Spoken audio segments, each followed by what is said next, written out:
ان اللہ ملائکتہ یصلون علی النبی یا ایھا الذین آمنوا صلوا علیہ وسلموا تسلیما۔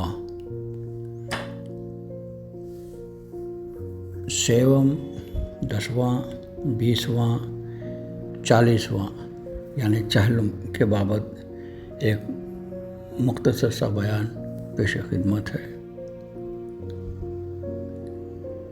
ان اللہ ملائکتہ یصلون علی النبی یا ایھا الذین آمنوا صلوا علیہ وسلموا تسلیما۔ مرحوم یعنی جس کا وصال ہو چکا ہے، ان کی ابتدائی حالت جو کہ فقط جسم سے روح نکلنے کے وقت ہے، اس میں وقت تھی، اس میں کچھ نہ کچھ زندگی کا اثر بدن اور اہل قرابت سے تعلق باقی رہتا ہے، سوائے اولیاء اللہ کے۔ اولیاء اللہ کا معاملہ ایسا ہوتا ہے کہ وہ اللہ سے واصل ہو جاتے ہیں۔ ویسے تو زندگی ہی میں وہ موت و قبل ان تو موتوں پر عمل کر لے کے اسی زندگی میں وہ کامیابی حاصل کر لیتے ہیں، یعنی منافع ذات ہو جاتے ہیں، ان کے لیے یہ نہیں۔ اب یہ جو مرحوم ہوتے ہیں، ان کا تعلق جسم سے روح نکلنے کے بعد کچھ نہ کچھ اس ظاہری زندگی کے ساتھ رہتا ہے اور بدن اور اہل قرابت سے بھی تعلق باقی رہتا ہے۔ یہ وقت گویا برزخ یعنی پردہ ہے، کچھ ادھر تعلق اور کچھ اس طرف، یعنی اس دنیا میں اور کچھ اس جانب۔ ایسی کیفیت میں جو زندہ اور موجود ہیں، ان مرحومین یا ان وصال ہوئے سو صاحبین کو بہت اگر کوئی مدد کرتے ہیں تو بہت جلد وہ مدد ان تک پہنچ جاتی ہے، اور مرحوم بھی اس مدد کے منتظر رہتے ہیں۔ ایسے وقت میں صدقہ، دعائیں، کھانا کھلانا وغیرہ بہت کام آتے ہیں۔ یہی وجہ ہے کہ تمام لوگ ایک سال تک، خاص طور پر تیسرے روز، 10ویں روز، 20ویں روز اور 40ویں روز تک مرحوم کو مدد پہنچاتے ہیں مختلف انداز سے، اور بہت کوشش بھی کرتے رہتے ہیں۔ ایسا ہی حال زندوں کا ہوتا ہے۔ ابتدا میں جن کا وصال ہو چکا ان کے لیے شدید غم رہتا ہے، پھر وقت گزرنے کے ساتھ ساتھ یہ رنج اور غم کم ہوتا جاتا ہے۔ چنانچہ سیوم، 10واں، 20واں اور چہلم یعنی 40 کے علاوہ ماہواری فاتحہ، سالانہ برسی وغیرہ کی جاتی ہے، اور ایصال ثواب کا اہتمام کیا جاتا ہے۔ اور جہاں تک ایصال ثواب کا معاملہ ہے، اس کو متفقہ طور پر 100% جائز قرار دیا گیا ہے۔ اب میں 40 یا چہلم کی طرف آتا ہوں۔ 40 کا عدد تمام ہے، جس کا تعلق ہر بندے سے ہے۔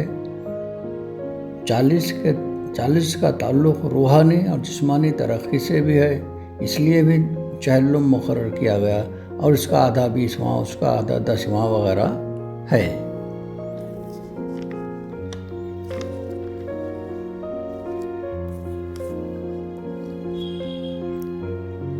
جہاں تک 10ویں کا معاملہ ہے، 10 تاریخ کو آدم علیہ السلام زمین پر تشریف لائے۔ آدم کی توبہ 10ویں کو قبول ہوئی۔ نوح علیہ السلام کی کشتی 10ویں کو منزل پر پہنچی۔ اسماعیل علیہ السلام ذبح سے 10ویں ہی کو بچ گئے۔ یونس علیہ السلام مچھلی کے پیٹ سے 10ویں کو باہر آئے۔ یعقوب علیہ السلام اپنے فرزند سے ملے 10ویں ہی کو۔ موسیٰ فرعون سے نجات پا گئے 10ویں ہی کو۔ ایوب کو شفا کامل حاصل ہوئی 10ویں ہی کو۔ اور سید الشہداء سیدنا امام حسین علیہ السلام، ان کے تمام جانثاران اسلام کی بقا کے لیے، دین کی بقا کے لیے شہید ہو گئے۔ اب سیوم یا زیارت کے فاتحہ، اس کے مقرر کرنے میں یہ مصلحت ہے کہ پہلے دن تو لوگ میت کی تجہیز و تکفین میں مشغول رہتے ہیں، دوسرے دن آرام کرنے خالی چھوڑا گیا ہے، تیسرے دن عام طور پر جمع ہو کر فاتحہ قل وغیرہ پڑھتے ہیں، تیسرا دن تعزیت کا آخری دن ہے، اس کے بعد تعزیت کرنا منع ہے، پرسہ بھی وصال کے وقت سے 3 دن تک ہے، اس کے بعد مکروہ ہے۔ اس چیز کو پیش نظر رکھ کر باہر سے آئے ہوئے لوگ خیش و اقربا بھی اس فاتحہ میں شرکت کر لیتے ہیں۔ 3 دن کے مسافر جو رہتے ہیں وہ بھی واپس چلے جاتے ہیں۔ اب میں انشاءاللہ تعالی اربعین کے تعلق سے کچھ اور مزید وضاحتیں کروں گا۔ اربعین دراصل عربی لفظ ہے،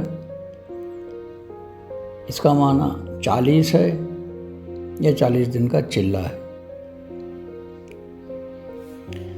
حضرت آدم علیہ السلام کو پیدا کرنے کے لیے جو نورانی مٹی منگوائی گئی تھی وہ خانہ کعبہ کی تھی۔ اس کا خمیر جنت کے پانی سے تیار ہوا اور یہ خمیر 40 سال تک خشک رہا۔ یاد رکھیے 40 کا لفظ۔ 2 روایات ہیں، ایک یہ ہے کہ اس خمیر پر اللہ تعالیٰ نے 40 سال بارش برسائی، اور دوسری روایت یہ ہے کہ 40 دن اس خمیر پر بارش برسائی گئی، یعنی 40ویں کا معاملہ ابتدائے آدم ہی سے ہے۔ مفسرین کے بیان کی روشنی میں اگر مزید کہیں تو یہ ہے کہ 39 دن اس خمیر پر غم کی بارش ہوئی اور 1 دن خوشی کی بارش برسائی گئی۔ یہی بنیادی وجہ ہے کہ انسان پر غم کا غلبہ زیادہ رہتا ہے اور خوشی بہت کم موقعوں پر نصیب ہوتی ہے۔ اب سوال یہ پیدا ہوتا ہے کہ غم کیوں زیادہ، اور اس کا جواب یہ ہے کہ غم میں اللہ تعالیٰ فرماتا ہے کہ غم میں یہ مجھے دل سے اور بہت زیادہ یاد کرے گا، اور تھوڑی سی خوشی میں یہ میرا شکر ادا کرے گا۔ 2 عالم دنیا میں جتنے بھی نبی پیدا ہوئے ان میں سے بیشتر نے 40 سال کی عمر میں اعلان نبوت فرمایا، گویا یہ 40واں تمام نبیوں سے بھی نسبت رکھتا ہے۔ حضرت سیدنا یوسف علیہ السلام حضرت یعقوب علیہ السلام سے جب جدا ہو گئے تو ان کی جدائی کی مدت بھی 40 سال رہی۔ اس کے بعد ہی دونوں باپ بیٹے کی ملاقات ہوئی۔ 4 ہمارے نبی کریم حضور اکرم صلی اللہ علیہ وآلہ وسلم نے بھی اعلان نبوت 40 سال کی عمر میں فرمایا۔ میں ایک اور دلچسپ بات بتاتا ہوں۔ ابتدا میں جو ہمارے حضور صلی اللہ علیہ وسلم کا کلمہ پڑھے 39 مرد تھے اور کافر فکر مند تھے کہ 40 کا عدد پورا نہ ہونے پائے۔ جیسے ہی حضرت عمر نے کلمہ پڑھا تو 40 کا عدد پورا ہو گیا اور اسلام خوب قوی ہو گیا۔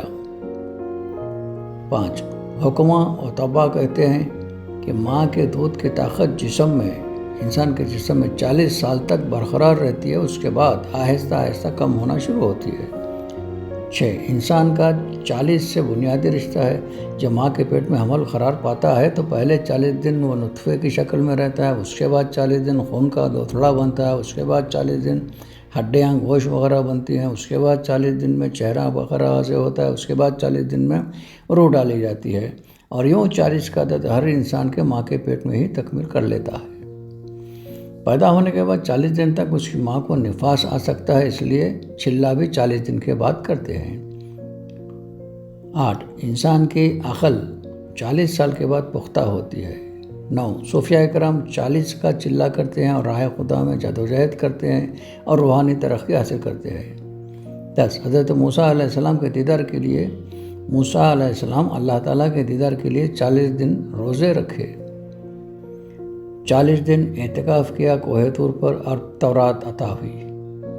صوفیاء نے فرمایا اللہ تعالیٰ صاحب مزار کی حالت 40 دن میں مکمل فرماتا ہے، اور یہ وقت مرحوم کے لیے بڑا نازک ہوتا ہے، اس لیے اس کے لواحقین ایصال ثواب کے لیے مختلف کوشش کرتے ہیں، جیسے قرآن خوانی، کھانا کھلانا، مرحوم کے لیے خیر خیرات کرنا، دعائیں کرنا وغیرہ۔ باوجود ان تمام حقائق کے اگر کوئی نہیں مانتے ہیں تو پھر نہیں ماننے والوں کو ان کے حال پر چھوڑ دیجیے۔ ان اللہ ملائکتہ یصلون علی النبی یا ایھا الذین آمنوا صلوا علیہ وسلموا تسلیما۔